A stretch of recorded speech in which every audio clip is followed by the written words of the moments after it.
Excelentíssimo senhor, Dr. Manassés Claudino Fonteles, digníssimo presidente da Academia Cearense de Medicina, em nome do qual saúdo todos os componentes desta mesa. Foi com indisfarçável alegria que recebi, através de um telefonema do então presidente da Academia Cearense de Medicina, Dr. Vladimir Távora Fontoura Cruz, a decisão de sua corte escolher meu nome como novo membro da mesma. Filo saber que estava realizando um dos grandes sonhos de minha vida, talvez o último da minha carreira de médico. Este último sonho veio coroar uma vida de trabalho e lutas que, sem falsa modéstia, tentei executar. Não sou nenhum erudito, sou um amante da boa leitura e de viagens, quando as condições permitem. Sempre me qualifiquei como peão, tendo o trabalho como o maior leme de minha vida. Sei que esta academia alberga grandes e importantes vultos da medicina cearense, a maioria meus contemporâneos de faculdade. Será que irei atender às expectativas daqueles que sufragaram meu nome? Confesso que procurarei compartilhar com entusiasmo todas as atividades aqui vividas. Quero agradecer a todos que me escolheram nas pessoas de 3 confrades que foram meus colegas de turma: Maria Helena Pitombeira, Pedro Henrique Saraiva Leão e Oswaldo Augusto Gutierrez Adrianzene, que com certeza me ajudarão a vencer mais este desafio. A cadeira que passa a ocupar a partir deste momento é a 10, patroneada pelo insigne médico Dr. Carlos da Costa Ribeiro, nascido em Fortaleza no dia 5 de abril de 1885. Impossível e enfadonho detalhar as inúmeras atividades e funções exercidas pelo Dr. Carlos Ribeiro, homem de larga e comprovada competência, ocupando diferentes postos de chefia no serviço público no Ceará e no Acre. Em 1911, casou-se com Dona Maria de Lourdes da Costa Ribeiro, com quem teve 5 filhos. Estagiou na França, onde devotou particular interesse, especializando-se em cirurgia infantil. Na volta daquele país, reassumiu suas atividades em Fortaleza, dando especial atenção às ações de higiene, sendo defensor de medidas preventivas, preconizando a vacinação antirrábica, a construção de um matadouro modelo e de fornos para incineração de lixo. Participou da política de classe, chegando a ser presidente do Centro Médico Cearense, sendo redator do Ceará Médico. A segunda pessoa a ocupar a cadeira 10 foi o professor Dr. Adalberto Studart, nascido em Fortaleza no dia 29 de maio de 1921. Fez seus estudos primários e secundários no Colégio Castelo Branco e transferiu-se para o Rio de Janeiro, onde formou-se em medicina. Já na Faculdade Nacional de Medicina, em 1944, o Dr. Adalberto desenvolveu o programa de pós-graduação em vários cursos, sempre dando ênfase àqueles ligados à neurologia, tendo sido professor adjunto desta especialidade na Faculdade de Medicina da Universidade Federal do Ceará.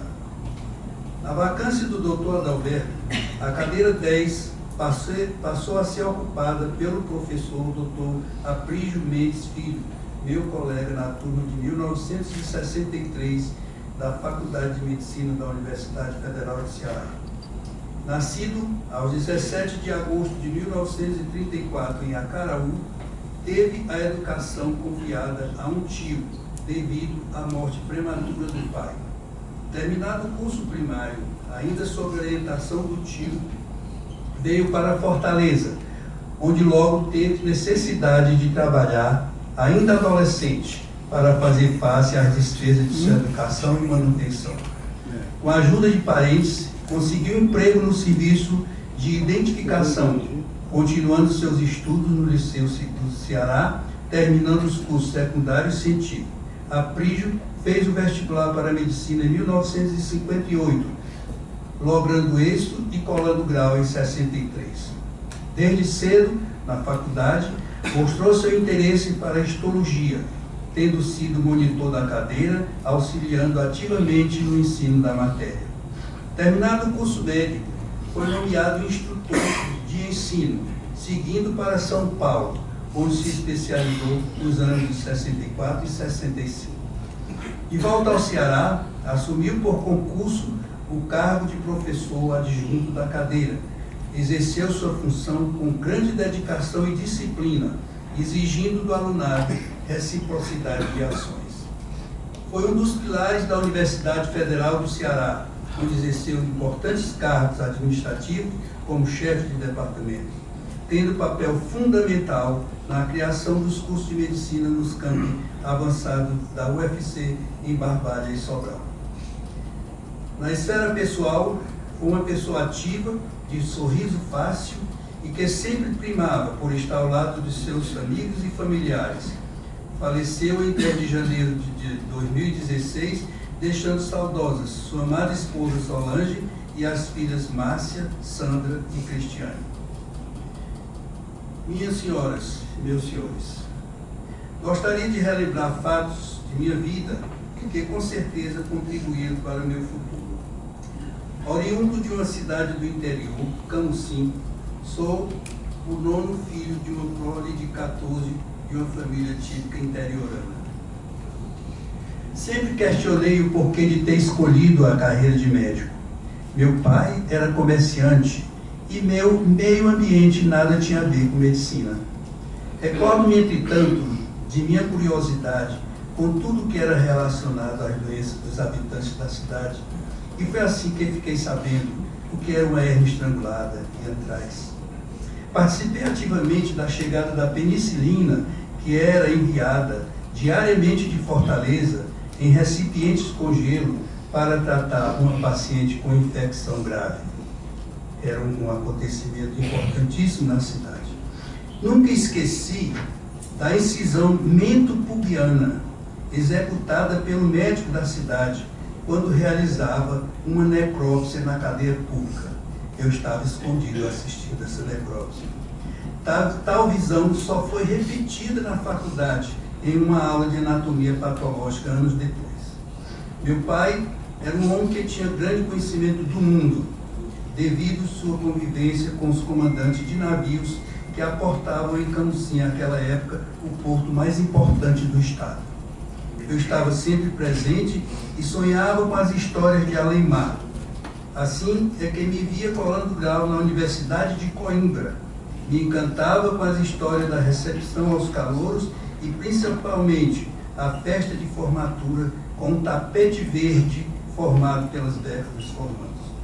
Sou um vocacionado. Nunca pensei em outra profissão a não ser a medicina, meu grande sonho. Fiz meus estudos secundários científicos no ginásio sobralense e colégio cearense.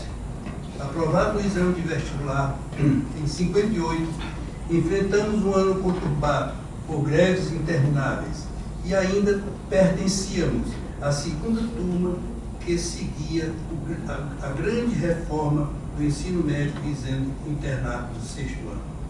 Já no 4º ano, comecei a trabalhar como ajudante de cirurgia na Casa de Saúde São Raimundo, onde tive o privilégio de conhecer e conviver com os magos da cirurgia da época, tais como o Dr. Ponte Reto, Dr. Haroldo Joaçaba, Dr. Chagas Oliveira, entre outros.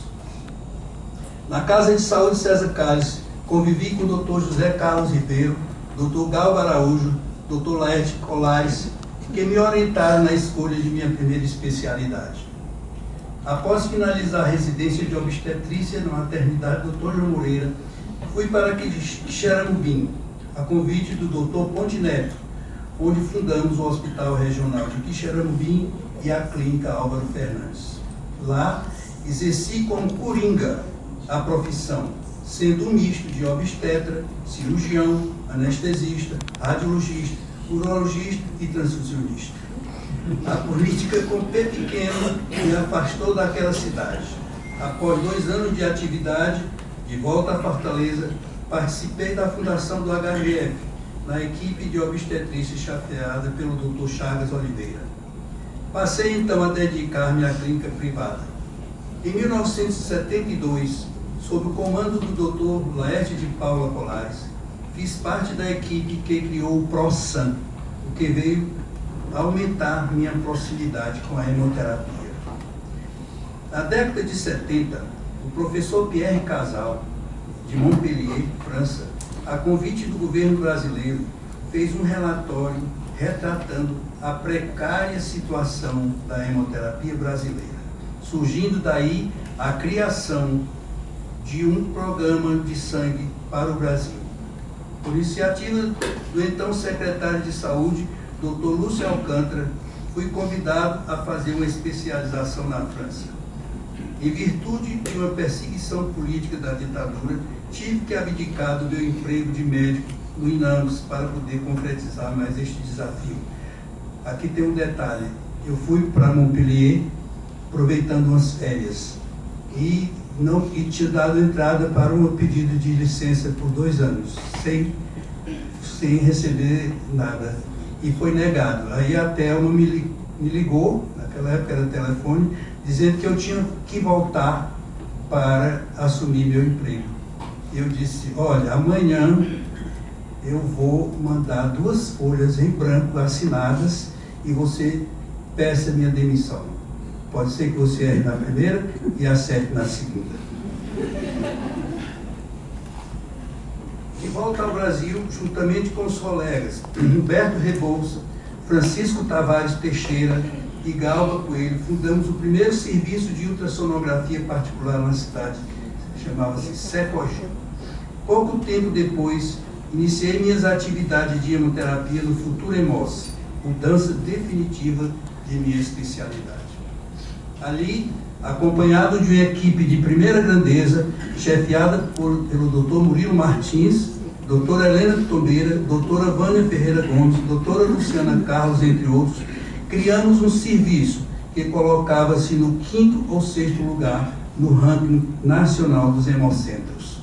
Hoje, este serviço é motivo de orgulho, batendo recordes a cada ano em número de coletas. O Hemoce dá cobertura hemoterápica a todo o Estado, através da cadeia de hemocentros criada de acordo com a política estadual do sangue, da qual fui um dos executores. Finalizando, agradeço a Deus por ter sido generoso comigo, permitindo que eu vivesse este momento tão importante na minha vida. A meus pais, que sabiamente souberam educar seus filhos dentro dos princípios de honestidade e lealdade. A meus irmãos aqui presentes, eu cito o Osmundo e a Olga, os decanos da família.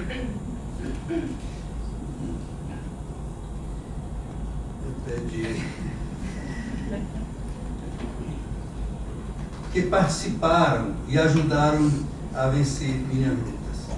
Agora, quero agradecer a Thelma, minha mulher, que me acompanha há mais de meio século, sendo a companheira imbatível, colaborando com entusiasmo os problemas inerentes ao meu trabalho e que me presenteou com 4 maravilhosos filhos. Lia, já foi dita aqui, turismógrafa, funcionária pública, maratonista. Ela já correu 45 meia maratonas e tem um programa de correr em cada capital brasileira. Recentemente ela correu em Madrid e eu estou preocupado que ela queira correr em todas as capitais do mundo.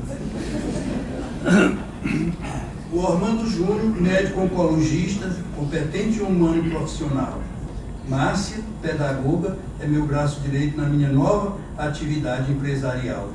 E Marcelo, médico da família em Boston, que faz parte do corpo docente das faculdades de medicina de Tufts e de Harvard, que, achando pouco, eles 4, a felicidade por nós e vida, acrescentaram a minha família, a minha nora Marília, os genros e 7 lindos netos. Obrigado aos parentes e amigos que aqueceram o meu convite para esta solenidade e aos zelosos servidores do Hemoce que seguiram a causa que abraçamos. É com orgulho que, olhando para o passado, vemos que não foi em vão sacrifício. Muito obrigado.